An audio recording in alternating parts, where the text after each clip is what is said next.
why are these guys going from 5,000 subscribers to 100,000 subscribers in 6 months? They're probably deceiving the customers. A customer that's going to buy it from a subscription versus just take one-time purchase is 3 times as valuable to us. 3 times. So our average LTV is about 750 bucks. Wow. On a beverage. We're almost 4 years old. Bro, no one does this. We get that a lot, like a lot of brands coming in. It's just like, do you guys use AI for your copy? We just tell them straight up, like, yeah. Approve it or don't. If you don't like it, then maybe we could look at it. And then they always like it. It's better than human. The reason why subscription programs and brands work so much is because they try to convince you the benefit that you're about to have and the feeling you're gonna get is going to be immediate. So how much more valuable is a customer if their first order is a subscription compared to a customer if their first order is just a one-time placed order? So for Breeze specifically, like a customer that's gonna join on subscription, like look, there's you and I can go deep into like sometimes it's not good to get a certain type of subscription, which we ran into trouble earlier. But generally speaking, a customer that's gonna buy it from a subscription versus just take one-time purchase is 3 times as valuable to us. 3 times. So we have like when we have non-cash flow issues, we're buying into a 3-month LTV, which is at least 320 bucks. So like that was what we were acquiring customers for up until what kind of happened in like last July, which I've told you about in the past. But this is like you can go too much into subscription optimization. You can be like, yo, I want my take rate to be 90%. Yeah. And then all of a sudden you're like, why is it 90? You just have to start asking these questions. You don't want too many people taking the offer because it is too good, or how deceptive are you going to be? Like, why are they subscribing so fast? Yeah. So I think it's a balance of, you want the right amount of people subscribing. And for us, like I'll pull it up on a week-to-week basis because there's the only way to really track it. If you go daily, I feel like that's a little excessive because too much change happens. Yeah. But if I'm looking at my current take rate, and it will fluctuate, my current take rate week over week sits like 65 to 75%. Wow, I feel like that's really high for a beverage brand as well. I think so too. I think because then you talk to like, what is the offer? Like, how do you structure this? It's always usually discounted. Yeah. Like and we don't actually have a great welcome offer because when you get to like the everyday doses or it's crazy. The other boys, I bet those are at least 80+%. I mean, a lot of them are subscription only as well. But a lot of them, crazy, ridiculous. And you guys just do like dollar off, percent off, or how do you think about that? We do. We've actually split tested this on the welcome flow pretty aggressively. We used to be percentage off, and then we went basically, ours is like a $5 mystery. Yeah. Always, right? Yeah, of course. It's always a mystery. It gets you. But it kind of is $5. Yeah, exactly. It works. So we tested dollar off versus percent off, and we do it on the PDP is percent, on the pop-up is dollar off, but it's generally just a flat number. And we've walked that back because, dude, when we launched, you didn't even know this. When we launched the subscription program, probably 2 years now, we were like 25% off and shipped every 2 weeks. Oh, wow. Average order value is sitting around $80. So if you're going to hit people's credit card, it's basically $100 every, you're like, dude, that's way too much. Yeah. We've moved it back into monthly and every other month at this point, but it's still like that balance of like how much should you game it from an AOV or from a discount perspective is actually more dangerous. Because if you have a super high discount code, then they're going to take it, but guess what you're going to get hit with?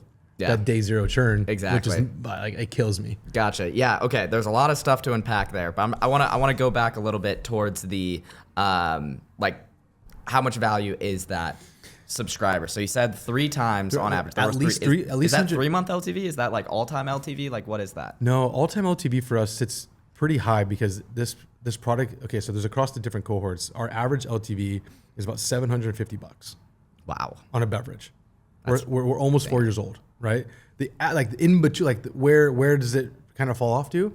About 350. That's the 3-month program. Yeah. So we know we can get them to the 3-month, and oftentimes some of them are going to buy not on subscription. They're just kind of do a quick buy by themselves. So we think a customer to us is anywhere between $350 to $700 for the really, really incredible ones. Yeah, and that's is that subscription? That's subscription specifically? That's subscription. I would even go even further. Like that's subscription specifically on our 7.5 ounce 8-pack or our 12 ounce 12-pack. Holy hell. Because you go into these variants, dude, and like I think about it so much. I'm very curious on how, when you look at some of these brands that you're doing, is do you try to get the lowest AOV on the entry point that then defaults into a higher price point. Yep. But you just want like you hope that the thing that they got at the beginning is so good that they're willing to take a $75 rebill. Yep.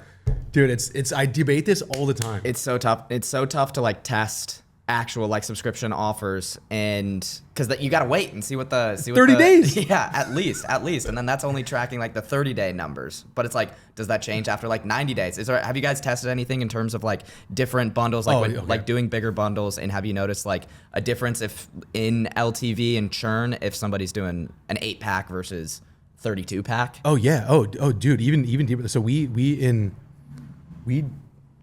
in July of last year, literally in July last year, we scaled a $45 variety pack, which is the cheapest front end offer we've ever been like that. Yeah. We would have needed CAC at like $20. Yeah. But we were going basically $45 on a $45. Yeah. Like trying to go 0 to 0. Was that a pack with THC drinks and just like good question. It was a pack with just a cannabis one, so it was like 3 flavors of cannabis, or because the cannabis one does much better on the internet. It's like novel. It's easier to kind of convince people to buy. So that is usually our hero that we run with. But we do obviously know you have to support some of the retail programs. We have to promote the non-THC beverages, right? Yeah. But it was the difference of us going from 15. I'm looking at specifically on 6/1, 15,000 subscribers, on 8/1. 19,000 subscribers. So it was the difference of like a 3,000 to 4,000 subscription take rate swing. Yeah. And then now as we're walking down, because you acquire these poor customers, but there's still an LTV here for us. And so we've been actually like washing them through our system for quite some time. Yeah. So all that to say was like, it's really difficult to test the front end, but we know for a fact we have 3 offers that we rotate against. We try to do a bunch every quarter, but we at least have 3 a month so that we can use for different acquisition or even win backs. Because sometimes people forget about doing offers for those guys. Yeah. But we do not go below $75. That's like the magic number that we found. Beautiful number. To make the math. Interesting. Got it. And so for that specific one, did that end up working, would you say? And why don't you stick with that? The working, Brandon, shout out to Brandon Fink and team. On Brandon's side, he'd be like, dude, we scaled you, it worked. Yeah. On my side, customer support or retention, I'm going like, dude, I am bleeding. Like, what can I put in front of these guys to convince them to stay from an offer, a discount, whatever it is? Yeah. So on a working from a scalability standpoint, yes, but the business, and Jordan Menard did a talk for us he talked about natural CAC. Yeah. This topic of natural CAC. Yeah. And the natural CAC for us, it might be $100, like it might be $80, but the business has to support around it. Right then, we probably felt that $45 was the correct price, but the business could not have supported it. Yeah. So from a cash flow standpoint, no, it was not a success. No. But it also showed that what we could do in a month. Gotcha. And okay, interesting. So is that just like kind of like in the toolbox if you ever need to pull it out at some point? Is that how you view that? It is. And it's funny because going live on Sunday afternoons, we have one of our largest, because we're coming into 420. That's our birthday, of course. Yeah. Big day to celebrate. So coming into that next coming month, we have our birthday offer, which we try to do our birthday and Black Friday very similarly. Black Friday last year was a buy more, save more, which usually does pretty good. It's easy to understand, easy to get people to buy into it. And it's party time. Well, for our birthday, we're just going to go like a normal, like buy one, get one on a simple BOGO. And so I think the simplicity of this offer could be incredible. Yeah. So so what you're asking is like, what is the cheapest that you can get that work with the margins? That's our number. Like if 45 is going to be it, we got to make sure that we're acquiring at the right speed. Interesting. Got it. And then kind of just like to backpedal a little bit there, because we were talking about subscriptions and you'd mentioned like you don't want to get too many people to subscribe. Dude. Like why? Like why not just like get everybody to subscribe? Like what's the problem with that? So I think this is the benefit of like an agent. I think this is having an agency background and then having like people that are like, hey, like I know you're doing Breeze, like could you just look at my shit? Like you get to see back ends to some of these styles. And I come in these earlier ones and I've for some reason been able to find a good cohort of people that are like high growth, young guns that are just scaling these companies, and they don't really have, I don't want to call it like OG, because yes, I am a little bit, I'm not UNC status, but I'm definitely OG status. I don't know, you might be UNC. I might be UNC. I've heard it a couple of times recently. But if I can drop in and give some like UNC knowledge, I'm like, yo guys, I agree that this is working, but we need to pay attention over here. And I look at it, I'm like, why are these guys going from, no joke, 5,000 subscribers to 30,000 subscribers in a month to 100,000 subscribers in 6 months? Dude, you're definitely doing something to do that. Like, what are the tactics you get? You have disgustingly deep discount. The opt-in rate, or the in this brand specifically, has an 85 to a 90% opt-in rate. Why do we think that is? They're probably deceiving the customers. Your words, not mine. 100%. Like, there's no way someone gets into. And how do you validate this? Just go look at the exit surveys, and then where's the churn at? Yeah, the churn hits on, usually it's like the largest spike on day 27 to 30. Yeah, and then it's the emails going, you just hit my credit card. Yeah, exactly. So, yeah, that's why you don't want. And there's also this biggest debate. So one of the biggest inspirations from the brands that do this at a level, they're called Wooffies, Wuffes, an incredible dog supplement brand. These guys have been running the game for forever. Sam has been a great friend, and they play this subscription offer game so unique than most. Like, and we're starting to see it now more popularized. So they'll still offer you. Think about this: you're on a PDP, and you have your options of like buy full price or buy a little bit discounted. Yep. They only show the buy discounted buy box, which subscribe and save, and then instead it's like a little line right beneath the buy box that just says, no thank you, I'll take it full price. Yeah. Once you click that new link, it'll drop you to a new page. On the new page, instead of just giving you one-time purchase, it's a 136 with the option to subscribe again. Wow. So they like walk you into another option. And so they're going, okay, cool, you want one-time purchase? Well, now you need to buy 3 of these. Holy cow. And so the depth of this strategy and this, the tactics of like trying to get these customers into it. But again, that's the economics of how your business wants to work. You will have churn. That's just how it's just the equation. Yeah. So what, you decide not to go down that route then for what reason? Like, you just want it to be, is it for sake of simplicity, customer support as well, in just wanting to be super clear, giving your customers the option to just like one time, like what's the reason? I think it's, so we do like subscription only offers. We do like to have prisoner pages where they can't go anywhere. We know that they're going to be a lower cohort, but it will increase our subscription growth. And so we will obviously keep a percentage of those people, and they're not as expensive to acquire than the normal ones that are just like opting in. But I just think fundamentally, if you don't give the customer an option, and the only option is like churn after they get the thing, I think they're not going to love that. It's not a great feeling overall. And if we're going to sell a beverage that's better for you, if we're doing that deceptively, like it's kind of a what life are you living almost vibe. Dude, but look, you and I both know there's some brands where for you to get out of that subscription, it's like you basically have to give up your firstborn. Yeah, dead ass. Like you literally cannot. It's impossible. It's like, what's your code? I don't set up a code and log in a portal. Yeah, it's tough. Yeah, 100%. Right on. Well, then I'm curious, like specifically on, because we've been talking about subscription offers.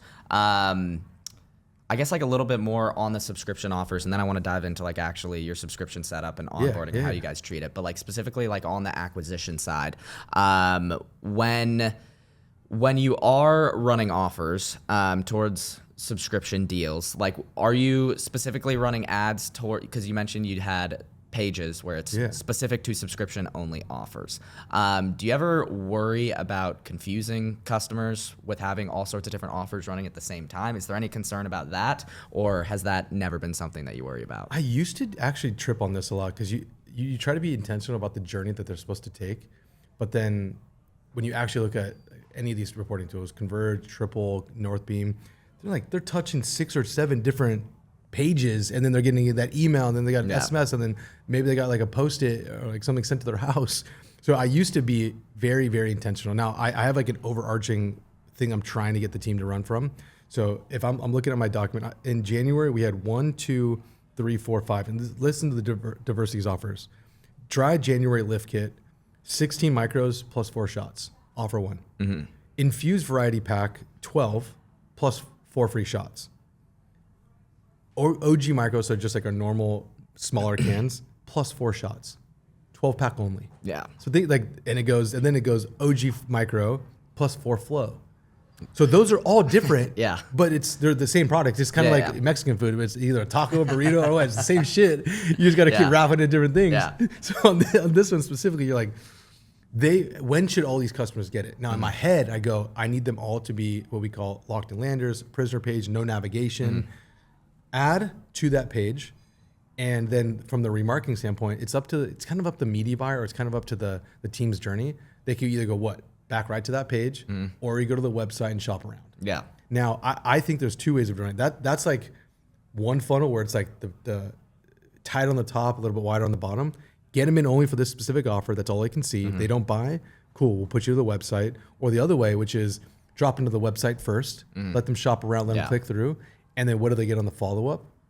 The different types of offers. Maybe it's your first entry point, just get an 8-pack. And actually, the boys at Cadence do this really good. Yeah. So let me tell you how these guys got it structured. Tell me. First off, beverage guys, those guys are crushing it. They're very, very incredible. They're kind of like the Newtonic guys in terms of they have great content from the founders, and so they already have great top of funnel. Yeah. Which, if you look at how they're doing it, you have branded content, culture content. Try any of our products. Top of funnel, and the middle of funnel is like, hey, here's your various sets of bundles. Yeah. So it's either just drinks, or it's the gel, or it's the hat, or it's the bottle. It's all combined. And at the very, very bottom, it's the specific products again. So they're trying to find different ways that you might feel like the best entry point in. Yeah. And what is our balance? What is the AOV versus what is the potential LTV? And I think that's where I think LTV is going to be incredible, or AI for LTV brands are going to be incredible. Stick with me on this one. Okay. So the hardest thing, so you look at SKU, you look at Stay, you look at Recharge, you look at Loop, you look at all these Seal, all these freaking reporting tools, or subscription tools. But what none of these guys do is like can give you they all speak about it differently, a very clear way of forecasting how many units per order is going to be based on like the current sign up rate of that product and SKU.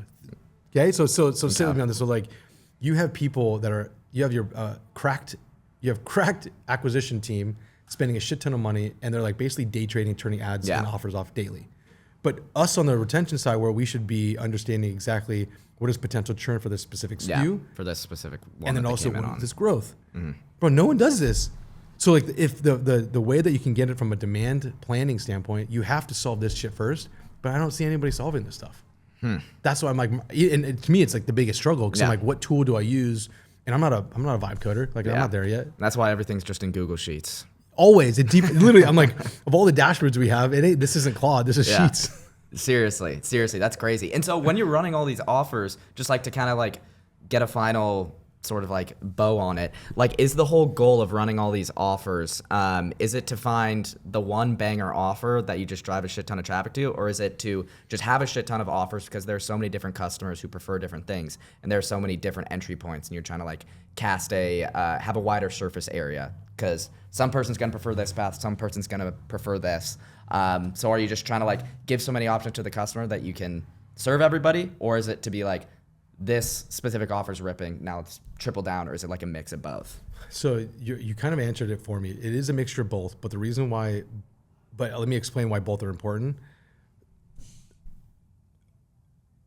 If we have 2 to 3 hero SKUs at any time, those 2 or 3 hero SKUs have different lead times of production, and they have different life cycles on shelf. Like they expire differently, and the ingredients bring it differently. Okay, so if we need very different entry points for the brand, so that God forbid, which we get this call this morning, spirits. I had 6 weeks on hand. Shaq, we have 2 weeks on hand. So now it goes, guys, that offer has to be off. But what if that offer was 90% of our traffic? Cooked.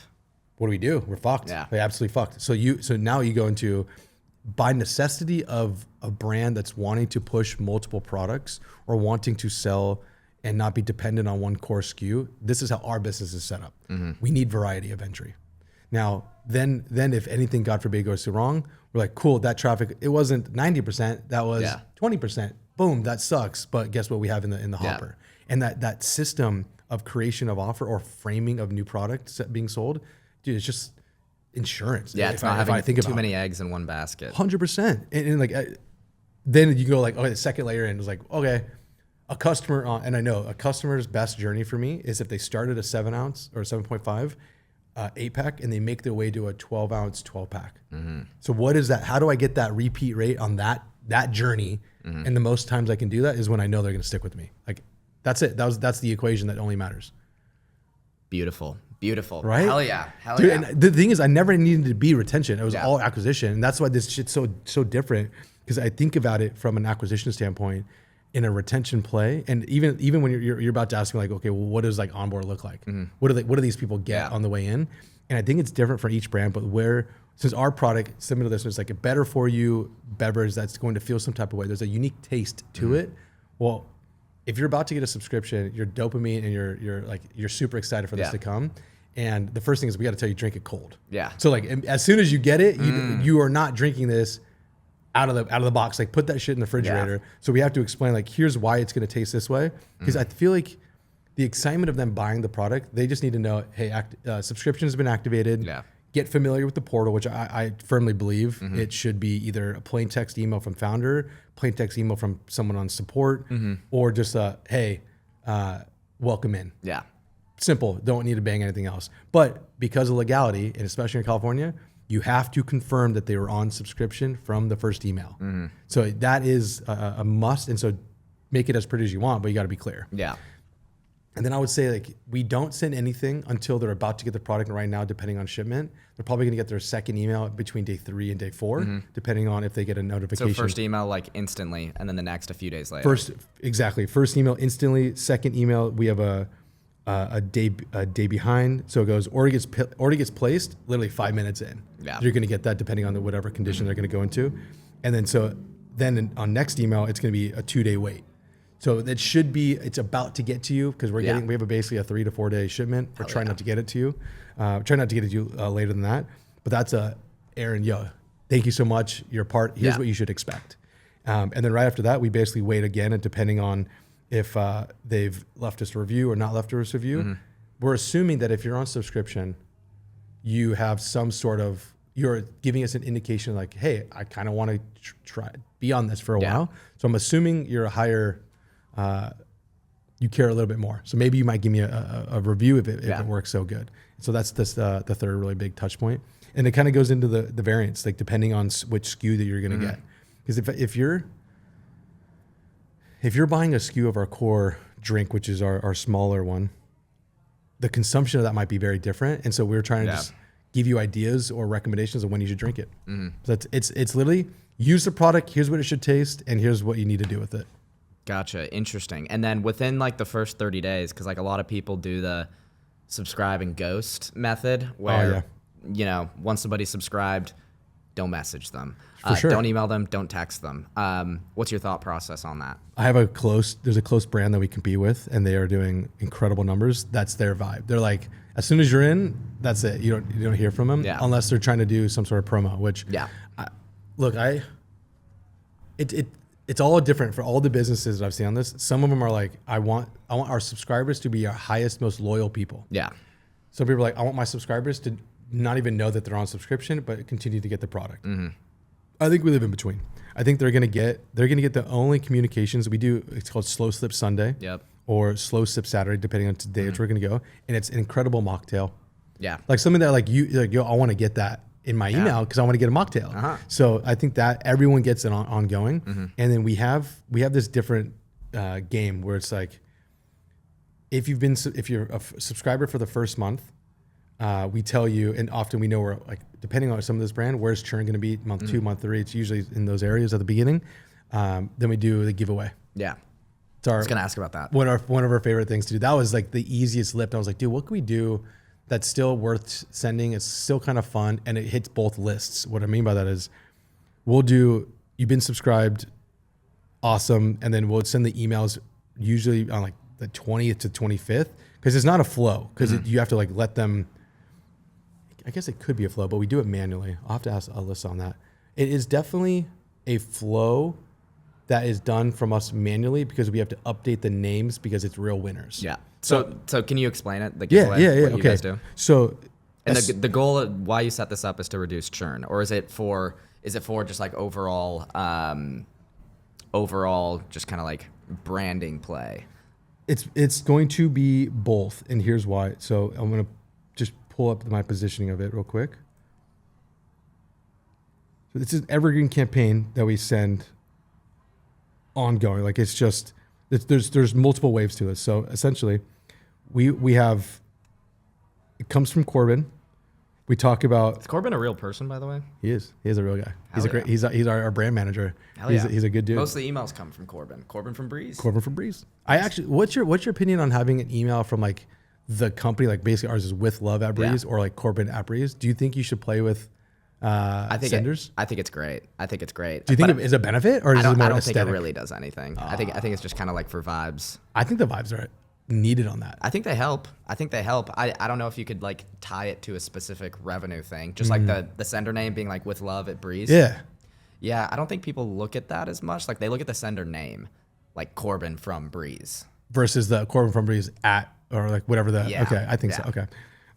So there's two benefits of this specifically. Say you don't have anything to incentivize someone to stick with you, and we don't have a gifting program yet. We're still waiting for that investment. Just a discount on or more product. We'll like offer them more product at certain times or as their incentive to stay.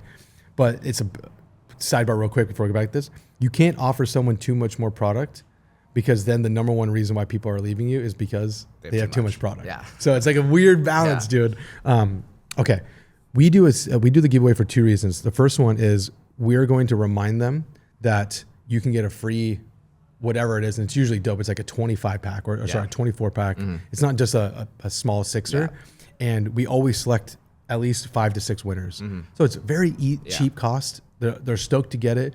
And then what we do is we send that exact email of the winners to the non-subscriber list. So it's like, hey, yo, these people just won because they've been on subscription. Yeah. Maybe it's time for you to upgrade. Here's your discount code to upgrade. Nice. So that to me is like the bigger benefit of it. And so it's once a month you run this giveaway and you announce the winners, and then once you announce them, then you tell the people who aren't subscribed, yo, look at these guys. And so are you reaffirming that towards your active subscribers as well to help reduce churn? Like if people are canceling, do you like have that within like your onboarding flows? Like, hey, we also do this giveaway, or is it just like kind of like a nice little piece? I think it's a nice little piece. I don't think it's enough to attract people. Like this last send we did on March 9th, there was a 48,000 day rev on one email. Jesus. And that's like, hey, like these guys won. Yeah. So shit like that that's such a light lift. Yeah. And it works. Interesting. And I think it's cooler because obviously a close friend's name is Van Oaks, who runs like the giveaway method. Sweet mustache. Very incredible mustache. Unfortunately, he's like 65 years old. But really? No, I'm kidding. He looks. I always play with him though. He's young. Like, no way. When someone knows that they're getting like a giveaway, there's like this weird addiction. Maybe it's an American thing, but like a lottery or a giveaway, people are like juiced up. Like, I'm going for it. America. So I think it's fun to play with. So if I could make it cooler, I would have been like, we're giving away a sauna and ice bath. I think most brands should actually run that, dude. I feel like that'd be a crazy entry for a chance to win a sauna. It's a great gift. Yeah. Just like some sort of like subscriber monthly giveaway. I just like that idea, and I haven't actually ran it for any of my brands. It's just like active subscriber giveaway once a month. Just like you're entered for like maybe just like and then you announce it and then send it to the non-winners or the people who are not subscribed. Yeah. Just like, look at these guys. That's brilliant. Dude, and like you run that in the portal and then you run it like that's a full campaign. Like that should be a program. Yes, there's costs because you got to buy the gift. Yes, there's costs because you have to film the winning if you want to give it out. But if you keep it below a certain price point and they just get it because they're already in it and they're automatically opted in, dude. But you don't. Do you feel like you could advertise it more towards your active subscribers for reducing churn? If it was bigger. I don't think I'd do it for like a free 6-pack or for a free 24-pack. But if it was, dude, we're going to take you to Coachella, I think that'd be... You could do like a quarterly sort of thing. But do people really think that long? That'd be my question. No, because they're like, dude, I can't afford this month, you know? Like I can barely, I'll stick on for one more month, you know? Like we're probably getting people to extend one more time, maybe. Exactly. Gotcha. And talking about churn again, because I wanted to make a note on that. You guys have made some nice pushes on decreasing churn. Just curious, what's the sauce on decreasing subscriber churn? This is a great question. So we are on, and we were battling. So I'm looking at this right now just so I don't butcher my numbers, but we were battling on this stuff. We have a natural set of churn. We look at it weekly and we look at it monthly. But the best our program has ever really had, I'm looking at it right now. The best our program ever had was about 17% for the longest time. So 17% on a monthly churn across every cohort. Yeah. Now I don't have any benchmarks. What do other beverage brands going to be? I believe like where I think at our peak pinnacle, best in class, where we could actually live, I think we're probably living in like the 12%. That's where we should be if everything's firing on the go. 12%. Wow. And that's because it's beverage. Like so right now, as of last month, we're sitting at a 16%. Oh wow. 16.31. So I'm pretty proud of how that went, especially because we've been battling. We're in a different scenario where we once were because of the offer that we did run. And I feel like we're at the lowest amount of daily churns we've ever had. And it's kind of a nice feeling. Yeah. Now, granted, like the percentage is correlated to the size of your list. Yeah. So ours sitting at more like the 11 versus the 20, it hurts a little bit more. So like that has to come down. If that even just stayed the same, it'd be rough. Are there any like tactics that you're using, or is it just like good product, right person, and make sure people who subscribe actually want to subscribe, and so they'll stay longer, and that'll decrease your churn? I kind of think so. I feel like our product probably does a lot of the heavy lifting for us. Yeah. I know some products that don't do what they say it's going to do, or you get a bunch of it and you really can't deal with it. So I think there's a natural, because you think about the goats in the game. You think about, you have the AG1s, you have the creatine, you have the protein. These guys that know that these people have to consume this on a regular religious basis. Ours is, when do they actually going to use this? And it's hard for me to understand that if someone has 30 days to consume 8 cans, how can they not do that? Yeah. So in my head, I'm going like, well, we should communicate consistently. We should continue to come up with ways to put more product in their hands. But I think that, side note, I think how churn is reduced over time is an incredible onboard, smooth movement, right? I think there is, and Brian and I go back and forth on this. I feel and I felt that you should have a pretty smooth gifting program communicated up front. Brian, I think he takes a stance of that's a nice to have. That's going to eke you out one more month or a little bit, but that's not going to keep and build the program. It's not going to transform your Correct. He thinks it's like, this is like the final, once you're kind of optimized. And so that's what we're probably going to do this year to increase that offer or that incentive for people to stick with me. Long way of saying, we communicate regularly. We don't over hit the list. I have been seeing some weird stuff about sometimes, so dunning. Dunning when maybe there's something wrong with the credit card or insufficient funds and they keep hitting the credit card. We're on stay, and I'm wondering if there's a different types of program, because all these programs speak to dunning differently or charge the credit cards differently.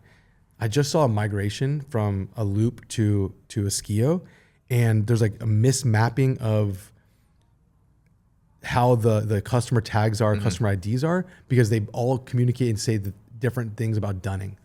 Some reporting tools say dunning is still active customers, because technically they're not churned. Yeah, exactly. And they're not paused. Churned. They're trying to hit the card, but like they're about to be out. So should if it's entering dunning, should it just be considered churned until it comes back? And if it's successful, I actually don't know. Yeah, I think it's a fair point. You can't conversion rate optimize your way to like 2x in your program, really. In terms I don't think of like so. Churn. It's all just like the functional setup and the messaging that does it. Like I love like AG1 and the people that, like you say, with like you go to AG1's website and it's just riddled with your daily ritual. So it's just focused on consumption. And then you look at all the testimonials and it's, I've been on AG1 for 6 years. I've been using AG1 since 2012. I've been using this. And so when people buy, they're conditioned to, they're going in it with the commitment, like, this is part of me now. There's an identity of me now, just like these people. And so I think that's super, super unique. Like I see a lot of brands like who struggle with churn. Like when I'm looking at their numbers, it's like, try this product. It's going to change your life the second you use it. And then it's like, well, then if it doesn't change my life, then I'm going to cancel immediately. I think it's good for you guys. Like I think you can say something like that specifically for you guys because you do feel it instantly. Yeah. Like you can get high or you can get some sort of like good feeling. When I did Breathe for the first time, I had a little bit too much. It might have been at an event too. It might have been a little bit. Oh, I took some home and then yeah, dude. It's funny you brought that up because I keep thinking about the product. Someone's like, how much of the product goes into churn? And some of the founders that are more, they like stumble their way into being e-com business owners, and they're like, well, like our product's great. Like, why would someone ever leave this? And I'm like, dude, we are competing against just like normal stuff. Like if the time we're recording it, there's stuff that's happening like macro. And if someone's going to go fill up their tank, especially in California, it's gonna be $5 a gallon. And that's going to be $60 on like a car, like a Honda or something. Mm-hmm. And like that $60 is what they have, but that they're about to pull out of their account because they have drinks coming to their house. Yeah. Like we're losing, dude. Like they're going to fill up their tank. So like you have to pay attention to these things. And I think some founders, they get in this position where they believe that their product, why should someone ever leave it? And you're right. Like you look at AG1, everything they talk about is ritual and routine. Ritual, routine. IM8, ritual, routine. Yeah. Grunes, ritual, routine. Like you just name the things. It's about their daily habit. That's where I think it's like, cause like the biggest thing is just like get people to use the product. Like that's the biggest thing, especially if you don't feel it immediately. Like creatine's tough because you don't feel creatine, but it's super popular, super popular, like tons of creatine brands, but you don't really feel it. No. And so same with like AG1, like I use it, like I've used it, but like you don't like feel magically different. Unless you like you just have to try to, with your onboarding messaging, that's where I think like retention starts at acquisition with like how you word everything and then how your offers are set up. Like for example, like a lot of the reasons why people will cancel on different subscription products is because they get like the wrong plan or whatever. Oh yeah, cadence. Yeah, right? The cadence of the deliveries, right? Exactly. And so being upfront, like a lot of brands will try to like optimize for like the first order AOV, give people a massive bundle that like they're just not going to use, and then you're just going to get cancels right off the bat. And so I think that making sure that you have the right product for the right person and the right amount, and then with the right messaging that's built for long term, then I think you're in a really good place. And I think you guys have a very smooth sort of like setup, and I think the offer makes sense, and I think that the messaging works, and I think the product is also great because people can feel like they can have one can and like if they like it, they're gonna keep using it. Yeah, and it's instant. It's instant. And in that you're right. I think the feeling that you get matches the moment, and then it's up to us to game the routine of how they should consume it. Yeah, and then for you, then it's just like consumption, and so that's why you send so many like different mocktails, and that's why you send that to like active subscribers. That's a good point because I feel like the brands where you don't really feel it, like like daily creatine, like I'm not feeling the day-to-day benefits. Like it might benefit a brand a little bit more to not email them as much and just really go hard on like acquisition, and then messaging and like literally email people every single day once they subscribe, like use this every day, use this every day, use this every day, use this every day. Use it for 6 months and then judge. Like try to lead with that messaging and then try to go like hands off after.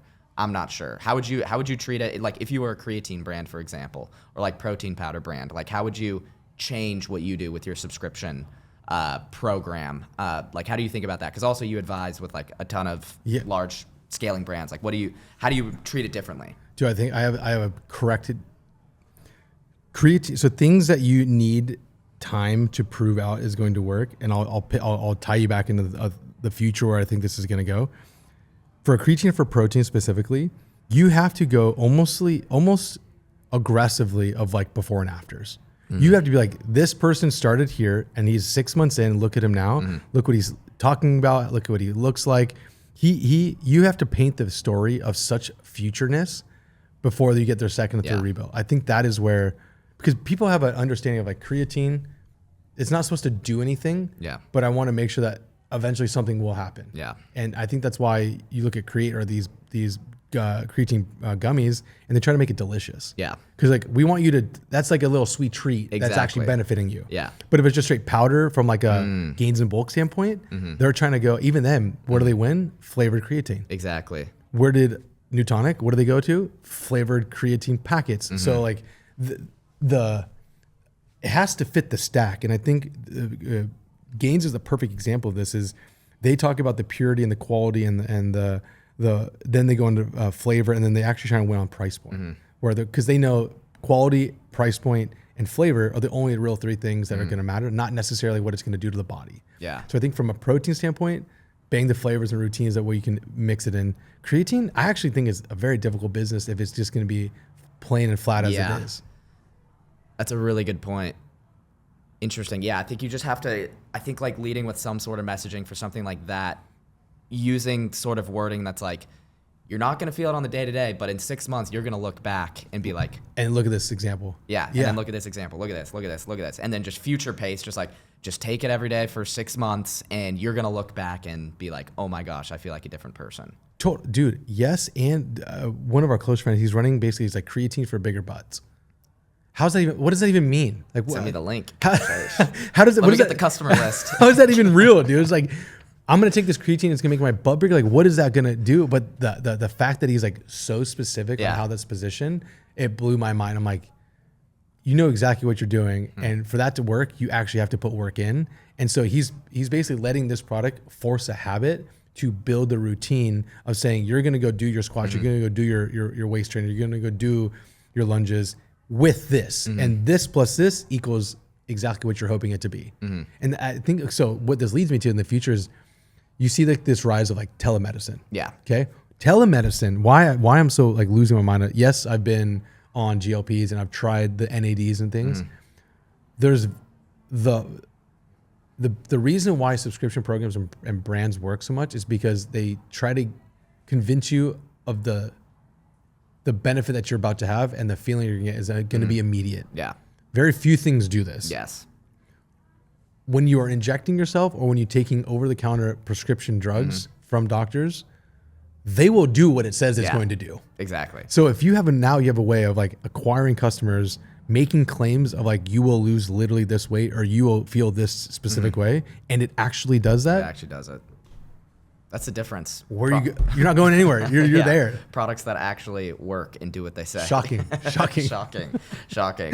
Right on. Real quick, if you're an e-commerce brand and you want the absolute best of the best email, SMS, and subscription management, I'm gonna have a link below to book a call with myself and my team. We've done over $200 million in email sales for our clients. We've worked with over 200 brands. We're really good. You should check us out. Alternatively, if you just want to learn email marketing, whether you're a brand or a marketer, I have a community which has a full 30+ module email marketing course and some of our best templates of all time, over 250+ editable email templates, and weekly live calls with me in my community. So if that interests you, there's going to be a link for that in the description as well. Back to the video. One thing as well that I wanted to touch on there is because we've talked about other products, and we've, like, for example, let's look at like a creatine brand, for example, because I have a lot of brands who sell creatine, and there are a lot of brands who some sort of supplement brand.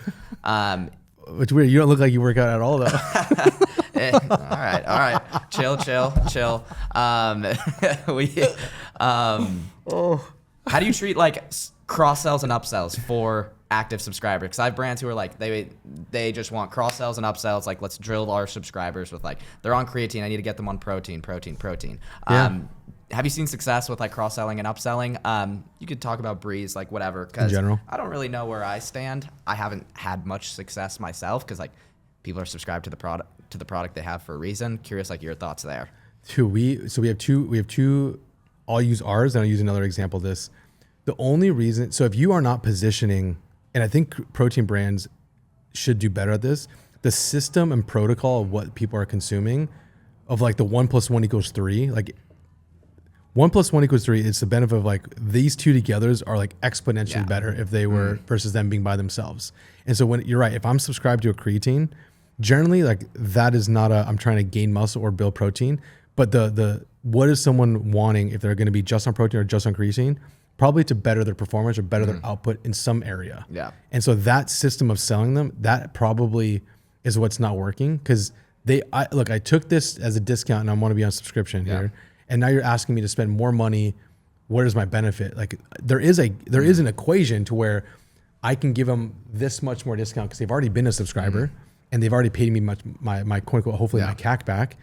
I should give it whatever I can possibly afford with shipping, because I'm not having to reacquire this customer. So I think where brands fuck up is they're not willing to go deep enough on their back end to let this offer of multi products be beneficial. Yeah, it might maybe so maybe they're subscribed to a $30 creatine and there's a $50 protein, and putting those together, it's not going to be $80.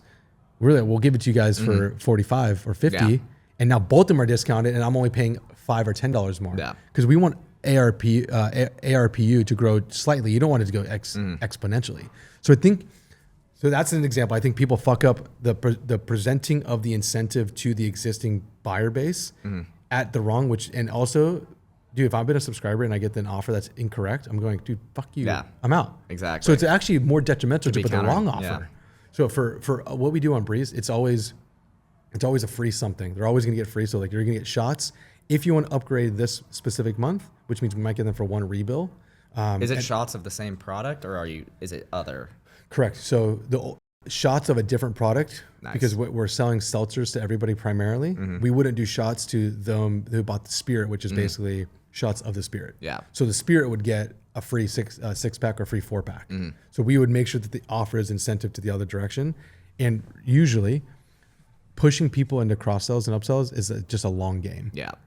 There's no immediate move. I'd rather worry about repeat buyer non-subscription into subscription. Exactly. Than cross sells and upsells. Exactly. I haven't had much success with it trying to cross sell people, because like the people like use your product every single day. Like for example, like creatine brands trying to like cross sell like protein or something. Like the people who are subscribed, they use your product every day. They see your face every day. Like they see your brand every day. If they need protein, they know that you have protein, and they see you every day, and they'll naturally go back. Yeah. But what I love, kind of like what you kind of touched on, is I see a lot of brands, they do like free gifts in order to keep subscribers. So month 1, some sort of free gift. Month 2, maybe month 4. I see a lot of brands, they do just like kind of like bullshit free gifts that are kind of like tacky. Yeah. And it's like, how many shaker bottles does a person need? But what I love are the ones where it's samples of other products, of other products, because then you get the free gift benefit, but also you could get expansion. They could then, 100%. If they like it, they fuck with it, then they can add it to your order. Like for example, like if you look at like Gains in Bulk, for example, in the first rebill, you get free sample of workout candy. Yeah. And so you tell people right after they subscribe, hey, you get this in your next order, like don't cancel, you're gonna get this free thing. And then the people try it. And then in the next billing reminder, it's, hey, if you liked it, click this one-time add-on for this discount. For this. Yeah. And then that works great. And then you could just do that product by product every single month and not do like the bullshit gifts that are just like, don't expand revenue. That's why I love like the free sample cross sells. So it's I think when they say, oh, I want cross sells and upsells, and you're like, well, like that's not an email flow. That's more of like technically it's a flow, but it's a step. It's like step by step flow, because you take it like cadence. They have their beverage, they have their gels, they have their sachets, and you go, if I'm going to be subscribed, all of it together is the benefit. We want them to use as much as we possibly can, but they got to try it here and there, because being overly subscribed to a multi-$100 thing, and honestly, a lot of the consumers that people need to remember, they're not loyal. Yeah. Like you want a creatine brand because you like this creatine. Do you want a protein brand because you like this protein? How many energy drinks are in my fridge? I have like 6 or 7. It's just like, I like variety. Yeah. Customers like variety. 100%. So this is, I feel like the best expansion of upsells, cross sells is having more of the incredible product they have in various flavors that the customer gets to choose. Like there's a reason why Create has like 19 different flavors. Because like I might love this one, but this one I might want to add in or adjust to it. So I know what you mean on it probably doesn't work as well, and it honestly probably doesn't, because there's some SKUs and products that just don't sell as good as their core. Yeah, 100%. Okay, I wanna kind of switch a little bit to be not as much. Now let's go a little bit away from subscription and just talk about like general retention, because we talked about email frequency towards subscribers. I'm curious about your take on email frequency towards just like a general email list, or like your non-subscribers. You get a lot of people who don't want to send emails every day. You guys send emails like every single day. What are your thoughts on like email frequency and how it's changed like over the years? Like, are you like, when should you send emails every day? I think COVID, or not COVID, I think Black Friday, Cyber Monday last year kind of broke my brain on this stuff. Every year, I feel like I have to send So you have first you have Apple with anonymizing emails, then you have Gmail putting you in the promotions tab, and you have just any other platform like making it so much more difficult to like hit main feed unless you have so much engagement that I there's a lot of the tools that like, you know, identify more customers that are anonymous and blocking, blah, blah, blah. I think the volume that are going to hit the inbox is just going to be higher and higher and higher. I think this year in Black Friday, I'm expecting to do 2 times as many emails as I did last year. It sucks because I feel before I would spend much more time being intentional around the campaign development or giving feedback to Corbin and Alyssa about, hey, like, what is the first email we're sending in this one? And then what are the leads to the next one? And I get to the point where if every email, okay, so back in the 90s, you'd have cartoons that would be like a full start to finish storyline, and it didn't need to connect to what happened before to understand what was going to happen next.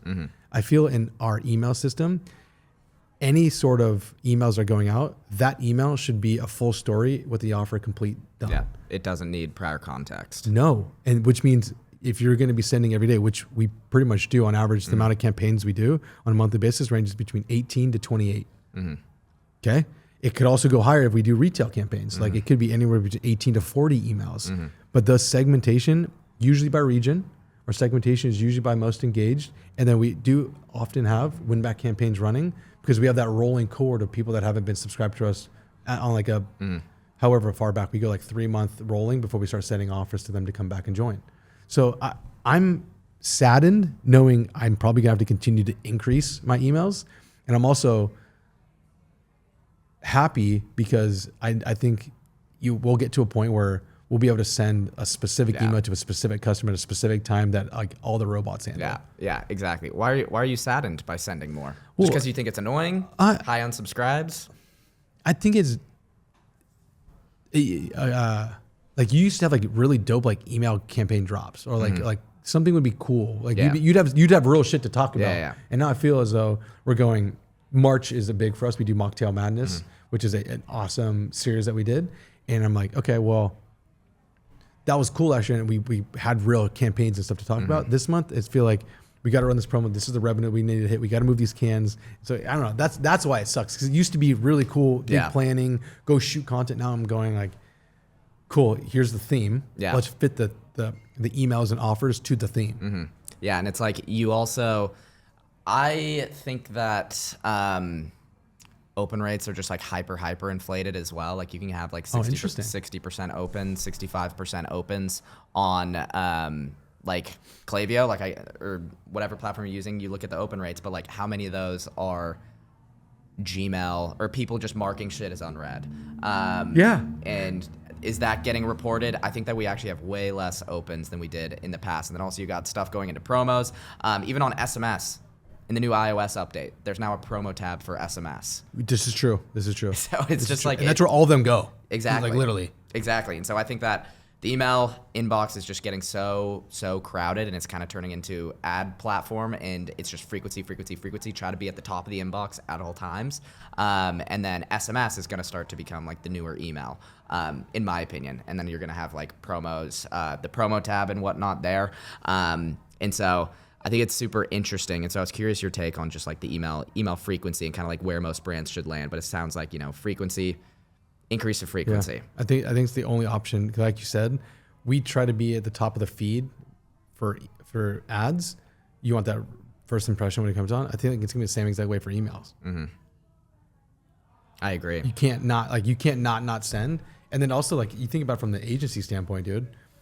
The amount of you sign a contract and you base it off of the volume, and they're going to be like, well, I want to send every single day. And you're like, cool, that's going to be $35,000 or $25,000+. And I'm like, for what?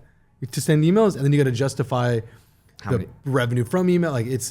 I think it's going to be an interesting conversation. That's going to happen. And it's just like a shit ton of volume. But maybe we'll get some AI bots to fucking help us with production. I have to. It's got to be close. I've been trying to play around that stuff, like Figma to Klaviyo exports. I can get incredible detailed reports on performance per flow, per email. But to get like a projection of flow growth or expected revenue per flow is still not there. At least I am not smart enough to figure it out. How are you using AI for analyzation?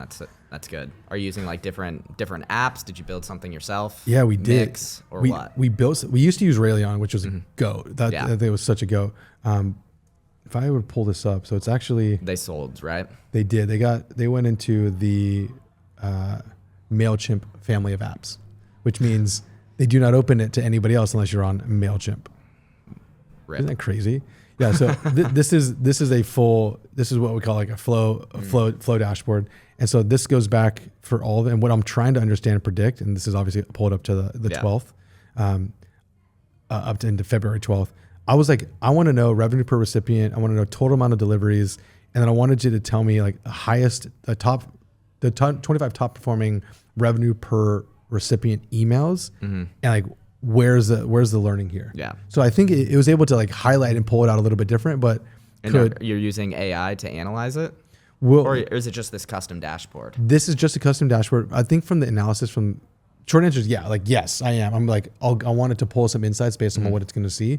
But you have to like anonymize everything. You have to pull customer IDs out of it. You have to pull just unless you're on your own kind of private situation. But like what it did uncover for me, it started to give me an idea about like from our welcome flows. I wanted to see like segment growth, and if it's segment growth times how many emails we're sending, plus the open rates, you can back into like what could this flow produce for me this month based upon how many people are signing up for it. That's huge, dude. Like that's like a great lead to understand to the team. Hey, even if they're not netting out from the ad standpoint, they're going to get my welcome flow. They're going to get my band in. We can expect this. Exactly. So that's the extent. But what I now wanted to do is like kind of paint like anybody listening to this is smarter than me, but like I would love this. I would like a real-time dashboard that's going to say, based upon how much traffic is coming to each of the segments that are filling the flows, if performance per email drops below what we deem 10%, 20%, send alert, flag, check this email in this flow. Here's recommendations to improve it based upon how it performed in the past. I would want that per email, per flow, and on like a direct notification. That'd be sick. That would be pretty elite. Yeah. I know there's, it would actually be pretty easy to do like a weekly report or like a daily report. Like if you're hitting those KPIs just with some automations, there's also a cool tool I had a demo with the other day where it's essentially Rayon You want to shout them out or 2.0. No? Flaunt. Their name is Flaunt. Have you heard of them? No, but Brian gave me an intro on these guys. Yeah, no. It looks cool. I haven't tried it. Okay. Everybody can take a look if they want. But kind of like that, and what they can set up is like something similar towards that. Dude, it might actually be Aurelion without Aurelion. It dead ass is. But essentially, I think it would be pretty easy to set up even your own, but even through them as well. Monthly or weekly on like Monday, here's the report and everything on where we're at with KPI and then recommended improvements. The only problem with like current like Klaviyo API and all that stuff is it can't read emails. I can only read subject line preview text. That's all it can read. It can't like actually look at the email, unfortunately, and look at the angles. So really, you're just getting the high level strategy if you get analysis. So if there's some way to do that, I think when I tried to build on this, so I wanted to build, and like I know for the audience, I'll give you like a screen share of this so you can kind of overlay. But I wanted to build an email brief builder, and like I got so close to it. So essentially, what this was is like I wanted to be able to free flow I wanted a free flow by building a flow or a campaign that would then be like simple text with strategy that then sent to my designer. yeah, And they would to implement. spruce it up. And what I was able to end up doing is like I was able to export every email in my welcome flow, full text, full design, full layout, per email, dynamic. Like that shit's real. Like that's existing. That's the shit that's live. Every single one of these emails. And so I was able to like duplicate it over if I wanted to split test and build it really quick. And I was able to do that from welcome all the way to post renewal, site abandonment, churn, win back. So it's so close, but like you mentioned, I can't give it like natural language. Do these things for me, and then it just builds it cleanly. But it's not far off. Yeah, it's not. No, we have a full-time AI developer, and we have our own internal tool. It's just like creative tool. It's everything but design. Okay. So it's like trained on all of our strategy, best performing emails, tons of docs, and it learns from like everything that we're doing. And so all of our account managers use it for calendar planning and generating ideas. Huge. And then Also, all the copywriters use it for copy. All of our copy used to be in Google Docs. Not allowed to use it anymore. You got to be in this tool. Got you. And Huge, so, yeah. and so it's sick. And so we're able to also like then get data as well. And so like he just gave us like the monthly report of like what percentage of our emails. So how many emails did we put together as a company this last month? What percentage were text-based emails? What percentage were graphic-based?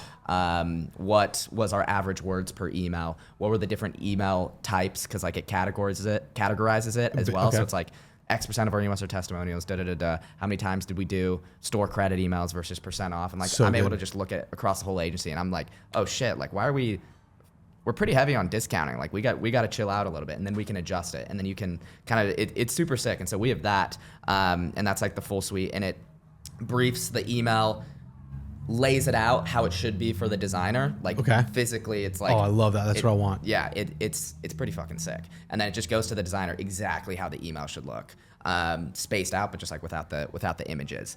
So next step is like ideally to be able to get it to do design. Yeah. But right now we're trying to get it to, the next step is actually also like flow briefs and everything. It's like right when we sign a brand, this is almost done, but like it's in kind of, you can do it on your own, but it's actually like a flow map diagram. Like we sign a brand, it's going to look at the brand and it's going to like brief all of our flows and like create an actual flow map diagram. And then there's a chat with it. So the account manager can be like, oh, like the welcome flow is 5 emails. Email number 3, I don't really like that angle. Could we do like a how-to email instead?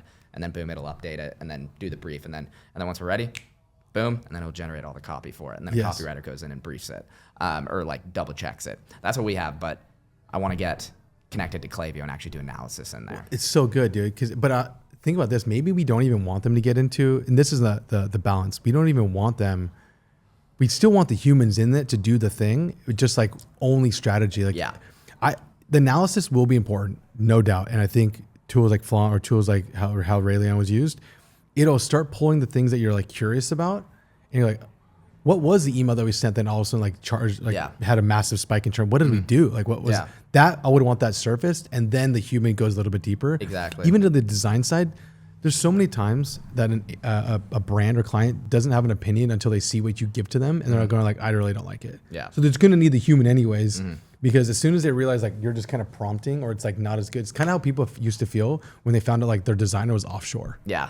Like, what do you mean this dude's in Bangladesh? Like, I was like, dude, is it a good email or is it not a good email? It doesn't fucking matter where they're from. Yeah. But I feel like they might have that same exact attitude towards, what do you mean AI made this and you didn't make this? Yeah. And that to me is, A, it's a bummer, but B, the value of what we as an agency do, or what we as like a consultant, or what we as a brand builder do, is the human strategy involved in it, and then the QC before everything goes live, because we still don't want it to feel like AI did everything, because I think people will sense that AI did everything. Yeah, 100%. No, I mean we get that a lot. Like a lot of brands coming in, it's just like, do you guys use AI for your copy? And it's like, we just tell them straight up, like, yeah. Approve it or don't. Yeah, it's just like, yeah. And then they're like, can you like not use copy, not use AI for it? And we're like, no. Yeah, like why wouldn't they? Like, it's better than human. Like we'll create everything, and then if you don't like it, then maybe we could look at it, and then they always like it. And then it's like, if a brand's like super sad about it, we do real life A/B tests of give them AI generated copy, and then they're like, they think it's human, and then they're like, shout out your copywriter. And you're like, BD Doves. That is, by the way, his name is AI. His name is Chat. Yeah, and so I see it. Dude, I'm so curious on, like, I would love to see, not today, but eventually when you do it, where it's like to do a full, because right now I'm basically full briefing, but in a really nice Google Doc and sheet that's just pure strategy that then I could hand off, because it's like, here's the segments, here's the things, here's all the, but since you are needing to brief and do the execution, it makes sense for it to be like full flow layout, and then like kind of designed. Does it drop it to Figma or does it drop it to Miro? No. Or like within the platform. Got it. It's its own thing, and then you see, that has to be exported into Fig. Yeah. The only thing is like, designing it. Like once you design emails, you have to design in Figma. How cracked is it having an AI guy in your like team? So sick. That was necessary. So sick. We need more. We're trying to hire more. I believe it. Yeah. And so do you thinking about it the way I'm thinking about it, where like I'm not trying to have a massive amount of employees as much as I used to think, and now I'm going to go like, how do I keep who I have, and the ones willing to step up and use, we want to empower them. Exactly. Right. Okay. 100%. I'm trying to slow down my hiring. Like I don't want it by using more AI. Like I don't want to like get rid of copywriters or anything, but or designers once design is there. But how can I just like, maybe I just don't need to fucking hire anybody for 2 years. Yeah, which would be dope. Yeah, until you start new lines of business. Exactly. Right? I'm thinking about it this way too. Even on the brand side, I look at it and I go like, the team, there's still things that I can't fully, and this is what scares me about what AI is going to do, is I've contracted 3 basically AI dev agencies because I don't need a person full time because I have various amounts of projects. Like projects, one-time things. This quote's 20,000. This quote's 6,000. This quote's 4,000. Like what? Like where does this range? What is going on? And then tell me how much it's going to cost me ongoing. Yeah. Like people don't think, like Aaron, our CEO of at Breeze, was like, yeah, I think my token usage last month was like 5 figures. I was like, what do you mean? What do you mean? That's like more than 3 employees. What are you talking about? He's like, yeah, like we're building a shit ton of stuff. I was like, that's overwhelming. Dude. You can just rack up token usages and not even know it. Yeah. I feel like it's just like helpful to have, because there's so much shit that you don't even think you could automate unless you have somebody there to just like tell you can. Yeah, to just tell you can and just like live with you. I know. Like I'm trying to hire more. We're in the process of getting some more to just go with him, because right now it's just like the whole goal, because he was a copywriter. Like I didn't actually go out and hire like this AI guy. But he's like, yo, he's seeing it. Yeah, he was just, I want to be valuable. That's exactly. Cool. He's seeing it. He built his own tool. He's just like he lives up in Alaska where he created this in the winter where it's dark 24 hours of the year, just nothing to do. He was just writing copy, and so he just had his own. He was a copywriter, and so he created his own copy tool using AI because he was loving it. And then he was like, dude, check this out. And I was like, fuck yeah, that's sick. Can you like give this to the rest of the team? Do more? Yeah. And he was like, yeah. And then he started to give it to the rest of the people.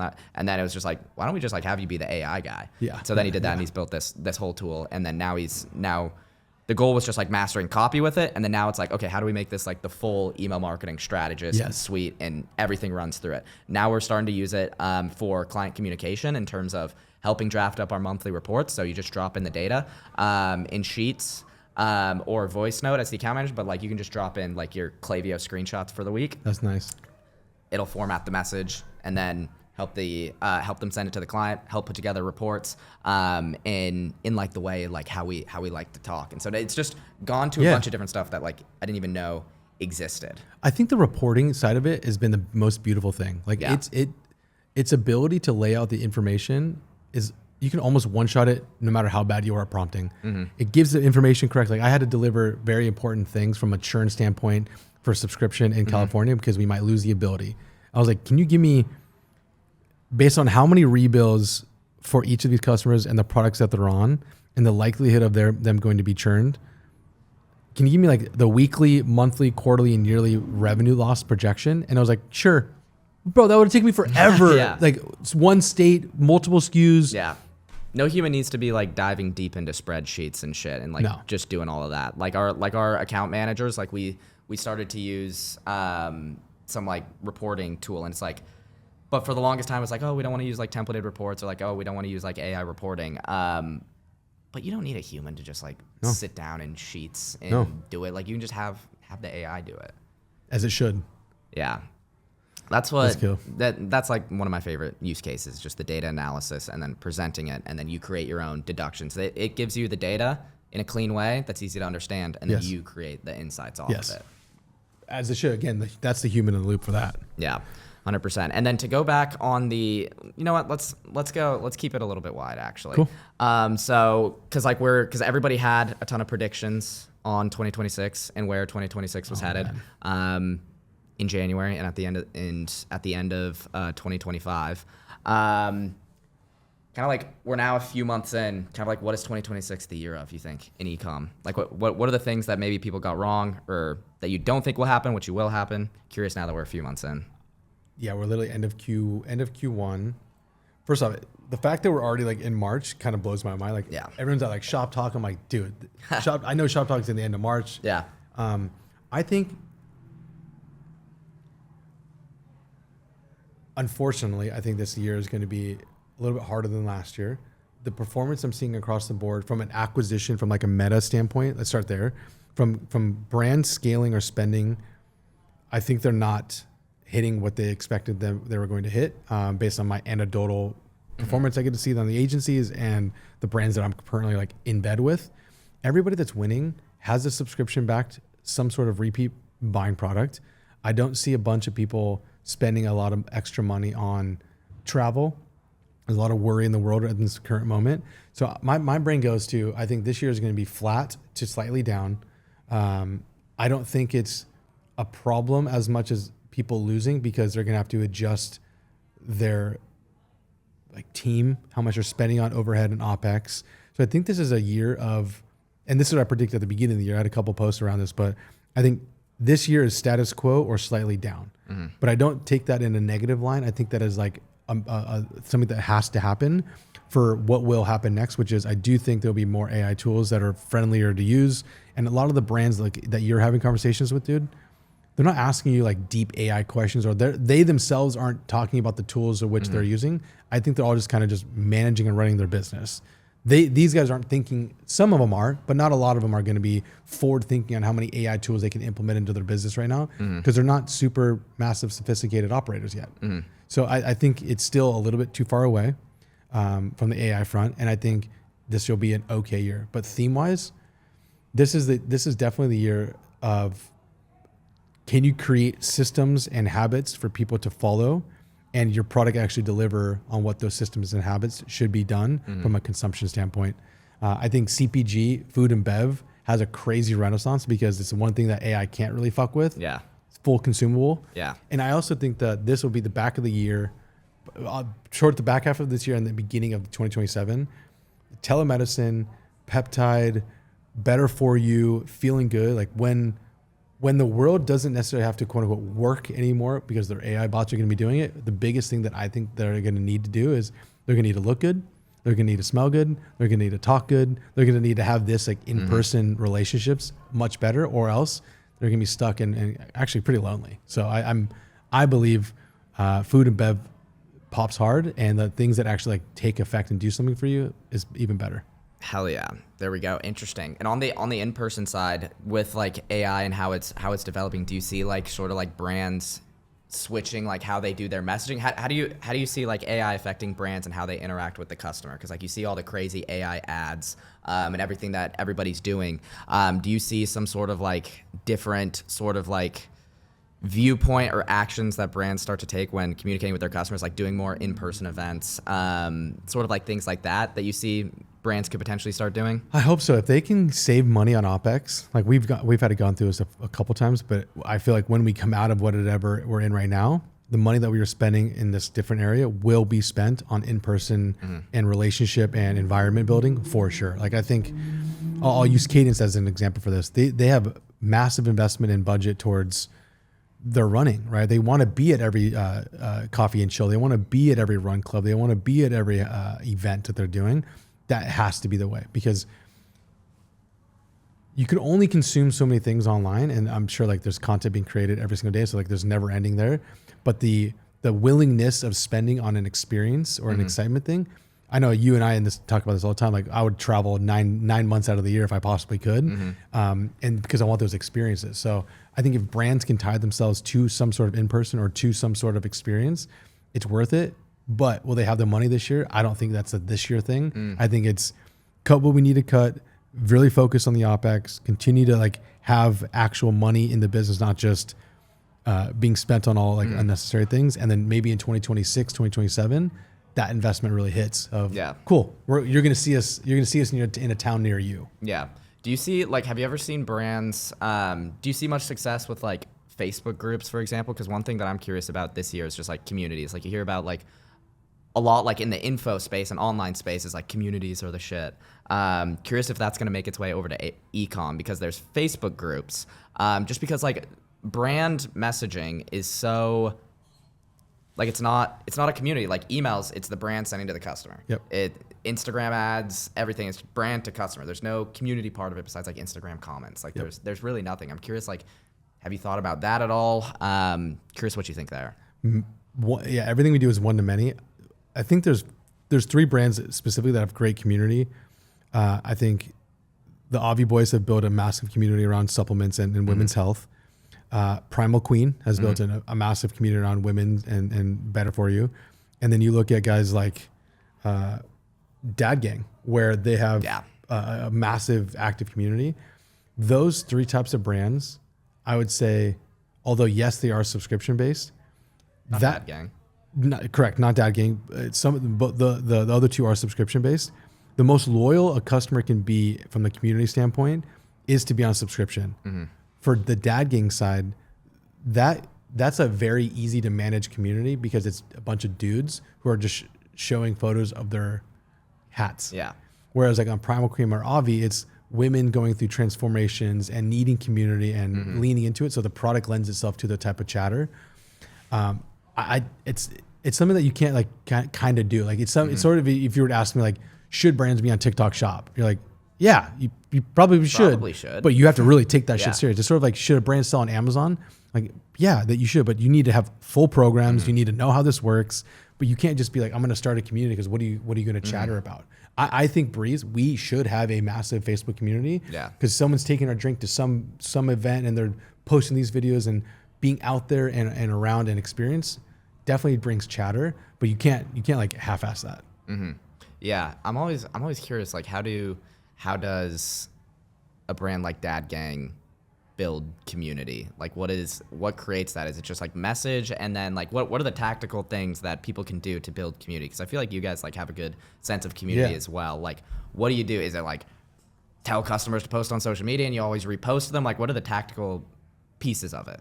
I think tactically why Dad Gang works is because each one of those hats are very aesthetic and it's really cool to share.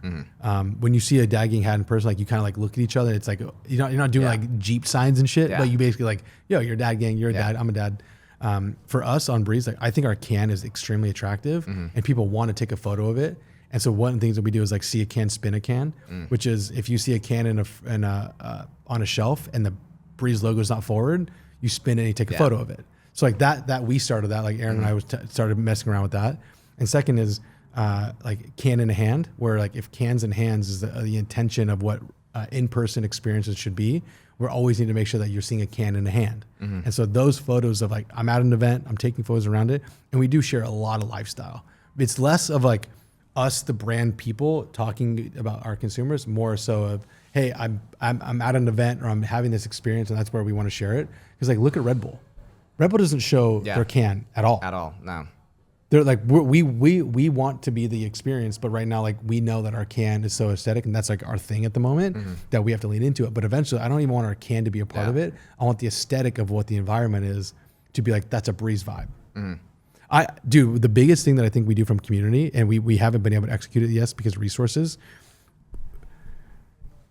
the rise of like DJs at coffee shops or DJs that are like live streaming at all times or just always on. We should be on every single live stream, at least for the segment that has our can here, a light up logo there, or something right in the back. He's sipping on something, and it's just like a natural placement while these guys are just spinning. Love that. Like that would be the ideal, perfect way for us to build vibe community through something that's completely on brand. Association of like an event. Association. It's just all through that. Yeah, totally. Like cadence with running. They're there. They're gonna be in the cooler. They're gonna be in that fridge. AG1 at like Better For You health events. Yeah, health events. Ice baths, like the plunge. There's always a plunge somewhere. Yeah, I think that's the only way, man. Yeah, and then it just slowly builds over time. Interesting. Let's go through a couple rapid fire things to kind of end off. What are a couple of brands that you take inspiration from on a week-to-week basis? I would say I take inspiration from Take Ultra. I think those guys are doing crazy things around like nicotine addiction and caffeine in pouches. I've mentioned Cadence like 6 times. Those guys, I think they're doing it right. I love the aesthetics and the brand that they're running against. This is not necessarily from a beauty standpoint, but they like stay in their lane, like Anchor. They know what they do. They know how they sell. They have various amounts of SKUs, but they sell their smallest thing and they can get you all the way up to their biggest generator battery. So I think that's incredible. I'm recently been diving into the Rivian family, which I've always been a Tesla guy. Yeah. And from the wifey standpoint, she finally got the Rivian. I think that vibe of like tech, outdoor, and aesthetic, and even when their messages are coming through, it's pretty nice. Like it's a vibe that we identify with, which is crazy because it's such a large purchase in our life. I'm deep now in the Hyrox game. I kind of mentioned that to you before. And it's funny because I was kind of in the CrossFit section, but now I'm looking at Hyrox and the way that those brands are positioned, because Hyrox is a brand. It's a brand, whatever you want to say. It is a community, and that is crazy. Like my first experience was in Vegas. We're signing up for 3 more. Like we're in it. Hell yeah. But I get there and I go, man, this like they make this challenge a way where it drives community because you need people to pull you through it, and you do it by yourself, but you're cheered around. And the way that the course is lined up is that the person or the group that you're coming with, they can be with you at every section. But that group has to follow you as you're running around. So you have this, the moment you walk in, it's like, holy shit, it's like constant commotion. So like I like the chaos in which that's created because it lets you know that there's stuff happening. So I don't know, that like kind of a range of my brands that I'm interested in right now, but that's it. Hell yeah. There you go. Awesome. Good stuff. And then how about give us like your favorite sort of like email that any brand could send to their list like right now to make money. It could be an email. It could be an offer, something to like make quick cash, something that you've seen work well. Oh, for the next hour, we're refunding orders over X. So like we're going to choose 10 orders that have spent over $100. We're going to fully refund you. That's a campaign that goes live today. Rips. Right? It rips. It rips. It never, if you're like, I need it now, oh my God, you can pull that. Anybody that bought this SKU, anybody bought this product, anybody that spent this much money, like you can cut it however you want if you want to send it to different places, but yes. It's so good. And it feels like you can reframe it and it doesn't feel like a sale. It's like, you know what? We're feeling nice today. Yeah. We're out of the goodness of our hearts, we're going to be refunding X amount of people, and then you make a fuck ton of money. Yes, dude. You ever seen the store credit email? Okay. But you have to explain to me the store credit one, because what we've ran into, cashback and store credit are very different experiences. And sometimes those margins don't work. So I would love to hear how you talk about it. It's just a discount code. It's just a discount code. You set it to a random number, like $8.17. And you say, hey, you have $8.17 of store credit. Use this code at checkout and the credit will apply. So it's a redirect. It's a reframe of like what it is. Yeah. Okay. We usually call store credit, and we look like people don't really question it, but they just think like, oh, cool. Like, but I do think you have to have some way a random code generator, or if it's just you have 875 use code today. Yeah. Oh no. It's a code that looks random. But it is WXG47. It has to. Okay, thank you. That's like the sauce. It's That's so good. That's the real sauce in it. You can't just be like store credit $10. Welcome. Yeah, you're like, oh fuck, like that's all right. It has to be like, you're right, XY5444 or something. Dude, it fucking rips every single time. Those are good. Both of those hit. Both of those probably my favorite. Okay, then how about with this one? How do you treat offers differently for active subscribers on your email list? This is such a delicate balance. So the only way that we segment this is if you've been on subscription for more than 3 months. So our arc is like pretty consistent even at 4 years. Like our stuff is pretty consistent no matter how many offers we come in. After 4 months, like your stick rate with us, you're going to make it to 6. Like it's pretty dialed in. So month 1 and 2, you're going to get more emails from us to buy more product. We still believe you. If you're like rebuild 1, which is technically month 2, before you get rebuild for the first time, you're going to get some sort of offer to them, because I think you should have more. I think you've probably already gone through 8. That's our assumption. And the drop off is not terrible if we over email them. But as soon as you get past your 3rd rebuild with us, we're not really talking to you. You're going to get mocktails. You're going to get ways to make the drink, but you're not getting any offers. You're not getting any offers, dude. Nothing. Unless I'm. What about like Black Friday? Unless I'm in such a situation where like I know I need to get cash, and even then I will do everything I can to not justify hitting this fucking gold mine of customers. I'll do my best to not hit them. If I have to, I will. But it's more of like, it's going to be a quick action. It's going to be an order now. It's going to be a quick link to the portal. It's not going to be use a code to come back to the site. Beautiful. Last one. What are you most excited about for this year? Oh, dude, we kind of briefly talked about it. I'm very excited to find out sooner or later these Omnisend, Klaviyo, Bronto, whatever, like they're going to get some AI better for you auto campaigns that's going to be super segmented to the customer's journey. I'm excited for that. I hope that's this year. I hope somehow, some way somebody develops the ability to be like, if this, like a bunch of if then statements that if this customer falls into this bucket, send all these types of things rather than us having to like manually build that ourselves. Think that's coming this year? I don't know if it's coming this year, but I would love it to get close to feel optimistic for it coming next year. Fuck yeah. Beautiful. All right. Where can people find you? Thank you. You can find me on, I'm Nick Shackelford on Instagram or on Twitter, or on X. But it's you can find me as long as you're looking, you won't miss me. If you look, you'll find them. Awesome. Well, thank you so much, Nick. Thanks, it's been a pleasure. Appreciate you.